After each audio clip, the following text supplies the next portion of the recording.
Hi friends, welcome to our YouTube channel AK Masters.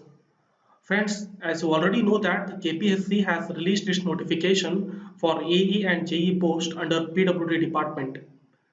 So this is the golden opportunity for all the civil engineering graduates to crack this exam and get their dream job. I hope everyone has already started their preparation and believe me, you can crack this exam in the very first attempt. Only if you have combined the hard work along with some smart works. Friends, AK Masters will always be there with you along with your preparation journey. In the last video, I have covered Strength of Materials Part 1 wherein I discussed most important questions. And now in this Part 2 also, I will cover various important topics related to Strength of Materials. Okay friends, without wasting much of our time, let's get started. First question is the length, Young's modulus, and coefficient of thermal expansion of bar P are twice that of bar Q. What will be the ratio of stress developed in the bar P to that in the bar Q if the temperature of both the bars is increased by the same amount? And the options are 2, 8, 4, and 16. Friends, they have given two quantities, that is Young's modulus and coefficient of thermal expansion, which is denoted by E and alpha. And they have also mentioned that the temperature of both the bars is same, means the temperature is increased by the same amount, which means that delta T is same for both the bars. So, and this formula is very important friends, because this formula is used in most of the questions in the examination. So please do remember this formula, that is temperature stress is equal to E into alpha into delta T. So now we will calculate the ratio of the stresses in the bar P and Q, which is given by EP by EQ into alpha P by alpha Q, which is equal to, see, EP is 2 times EQ and alpha P is 2 times alpha Q. Substituting that, we get 2 into 2, which is 4. Hence the answer is option C. Second question is, a steel bar 600 mm long and having 30 mm diameter is turned down to 25 mm diameter for one-fourth of its length. It is heated at 30 degrees Celsius above the room temperature, clamped at both ends and then allowed to cool at room temperature. If the distance between the clamps is unchanged, the maximum stress in the bar is, and the options are 25 meganewton per meter square, 40, 50 and 75 meganewton per meter square. See, this question looks quite lengthy, but it is very simple. See, whatever they have given here, the length, the diameter and all, these are not useful. The only quantities that are useful are this E value, the alpha value and the temperature value. Because we know that the temperature stress, it will not depend upon the properties of cross section like length and area. It will only depend upon the properties of the material. See, in this equation there are no properties like length and area, there are only E, alpha and delta T. So if we substitute only these three quantities E, alpha and delta T in this equation, then we will get the answer as 75 meganewton per meter square, which is the option D.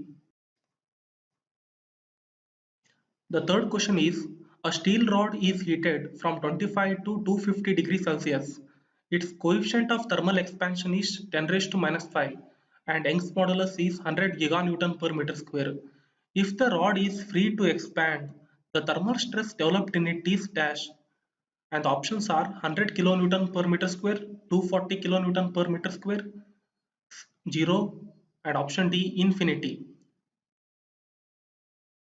Friends, we know that in order to answer this question, we must know that the concept of thermal stress. See, thermal stress will only develop if the body is not allowed to move. That is, if the body is restricted on both the sides. See, here they have clearly mentioned that the rod is free to expand. Suppose the rod is free to expand, then there will be no thermal stress developed. So the answer would be option C, 0. The fourth question is, which one of the following are true for the thermal expansion coefficient? And the options are given below. The correct answer is option A. Friends, for this question, we must know that aluminum has the largest value of alpha, that is coefficient of thermal expansion. So you just need to remember alpha of aluminum, which is more than alpha of brass, and alpha of brass is more than copper and steel. So this sequence you must remember this. Let's move to fifth question. Fixed beam is also known as dash. Option A, N-caster beam. Option B, continuous beam. Option C, rigid beam. And option D, tie beam. See, this is just a factual question. We must know what is fixed beam. Fixed beam is a beam which is fixed at both the supports. So it is called as fixed beam. See, the other word for fixed beam is N-caster beam. And you know that all these framed like structures, they are called as fixed beams. Let's move to sixth question. Continuous beams are dash. Option A, statically determinate beams. Option B, statically indeterminate beams. Option C, statically gravity beams. Framed beams. See, you must know what is statically determinate beam and what is an indeterminate beam.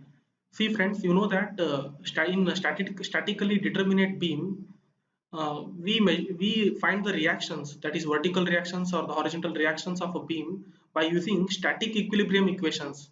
Whereas in the indeterminate beam, only those static equilibrium equations, they are not sufficient. We need some extra methods of structural analysis like slope deflection method or moment distribution method and so on. So a continuous beam is one such type of beam which is called as statically indeterminate beam. Hence, the answer is option B. Let's move to seventh question. Shear force diagram is dash representation of shear force plotted as ordinate. Option A scalar, option B aerial, option C graphical, option D statically. Friends, the right answer is option C, that is graphical. See, we need to remember that shear force diagram is a diagram which is represented graphically. See, I will show you one picture here. You can see in this picture that this is a cantilever beam which is subjected to UDL. You can see here how the shear force diagram is represented. See, it is represented graphically. On the y-axis, we represent the value of shear force, and on the x-axis, we represent the distance from the axis of the beam. So it is just a graphical representation. Let's move to eighth question. At the point of contraflexure, the value of bending moment is dash. Option A 0, option B maximum, option C can't be determined, and option D minimum. Friends, the right answer is option A, that is 0. See, we know that the bending moment usually changes its sign from negative to positive or positive to negative. So as you can see in this picture, while changing its sign, the bending moment here, it has changed its sign from negative to positive. So while changing, it will cross this line, means it will cross the 0. So these points are called as points of contraflexure. And at this point of contraflexure, the bending moment will always be 0. The ninth question is, hinge support is called as dash. Option A socket joint, option B swivel joint, option C wall joint, and option D pin joint. Friends, the right answer is option D, that is pin joint. See, in the pin jointed structures, we know that the horizontal and the vertical directions are restricted, whereas the moment is not restricted in the sense that when you see this picture, you can observe that there is a pin joint. See, in this joint, you can observe that this bridge can be rotated, but the bridge cannot be moved in the horizontal or the vertical direction. So, hinge support is that type of support where the direction is not fixed, but the position is fixed. So, it usually this kind of arrangement resembles in the case of pin joint. The tenth question is, two bars, one of material A and the other of material B of same length are tightly secured between two unyielding walls. Coefficient of thermal expansion of bar A is more than that of B. When temperature rises, the stresses induced are: option A, tension in both the materials, Option B, tension in A and compression in B. Option C, compression in A and tension in B. And option D, compression in both the materials. Friends, the right answer is option D here. See, in order to answer this question, you must understand that when the wall is unyielding and when the wall is yielding. See, they have clearly mentioned that the wall is unyielding. The two walls are unyielding. So, in that case, when you raise the temperature, what happens? The two bars will try to expand, and they usually try to undergo in tension, but the walls are unyielding, so the two bars will undergo compression because they are not allowed to move. They are restricted from both the sides. Hence, the answer would be option D. Okay, friends, this is all about part 2. In the upcoming videos, I will be uploading many more important topics related to KPWD. And very soon we have a plan of launching general studies classes. So don't forget to subscribe our channel AK Masters and press the bell icon for new notifications. Thank you.